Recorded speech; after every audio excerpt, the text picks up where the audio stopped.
नमस्कार, जय हिंद जय भारत दोस्तों। आज के इस वीडियो लेक्चर में हम बात करेंगे कि कैसे पूरी दुनिया में पिछले 10 सालों में आईटी और कम्युनिकेशन सेक्टर, आईटी और कंप्यूटर का ये जो सेक्टर है बहुत तेज़ी से बूम किया और राइज कर भी रहा है, लेकिन साथ ही साथ बहुत सारे लोगों की नौकरियां भी जा रही हैं। वो ऐसा क्या हुआ जिसकी वजह से ये सेक्टर बहुत तेज़ी से आगे बढ़ा, और उसके साथ ही साथ जितनी तेज़ी से ये आगे बढ़ रहा है उतनी ही तेज़ी से इसमें लोगों की नौकरियां जाने का खतरा भी बढ़ रहा है।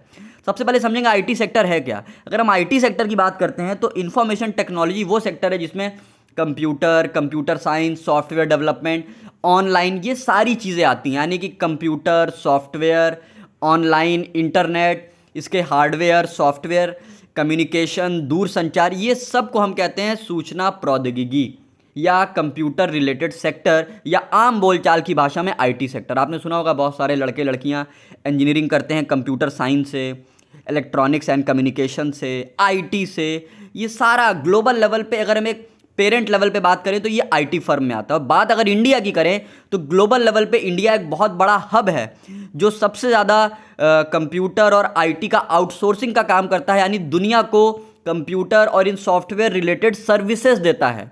अमेरिका हो, कनाडा हो, ब्रिटेन हो, इन सब जगह पे ज़्यादातर जो कंप्यूटर और आईटी के इंजीनियर्स हैं वो इंडियंस ही होते हैं या इंडियन ओरिजिन के होते हैं। देखिए, ग्लोबल लेवल पे अगर इस बात को कोई भी नकार नहीं सकता कि इंडिया का और इंडियंस का आईटी और कम्युनिकेशन और कंप्यूटर साइंस की फील्ड में एक बहुत ही जाना माना नाम है। और आज की डेट में इंडिया पूरी दुनिया की ज़रूरत भी है, क्योंकि बहुत सस्ते, मजबूत और बेहतरीन इंजीनियर्स कंप्यूटर साइंस की फील्ड में इंडिया ने दुनिया को दिया है।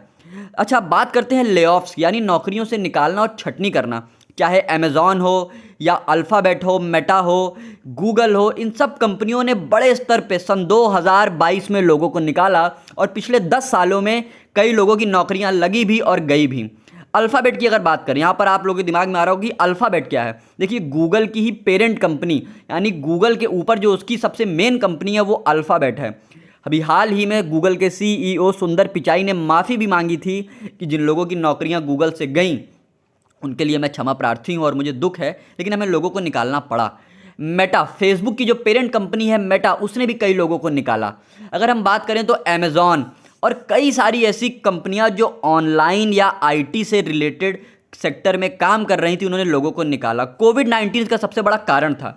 देखिए, कोविड-19 में जहां पूरी दुनिया में लॉकडाउन लग गया तो हर चीज़ ऑनलाइन होने लगी। लोग चीज़ों को ऑनलाइन मंगाने लगे, ऑनलाइन बेचने लगे, ऑनलाइन खरीदने लगे। यहाँ तक कि स्विगी, जोमेटो, ऑनलाइन डिलीवरी की चीज़ें बढ़ी, तो उस सेक्टर में लोगों की ज़रूरत थी। इंडिया में अगर हम बात करें तो बायजूस एक एजुकेशन की सेक्टर में काम करती है, जो कहीं ना कहीं जिसमें कंप्यूटर और आईटी का भी बड़ा इन्वॉल्वमेंट है। बायजूस ने 4000 से ज़्यादा लोगों को निकाला। क्यों? कारण क्या था? देखिए, कोविड पैंडमिक में जब लॉकडाउन थे, ज़्यादातर अपने बच्चों को स्कूल्स में नहीं भेज पा रहे थे, सारे स्कूल्स बंद थे, तो ऑनलाइन एजुकेशन का किरदार बढ़ा।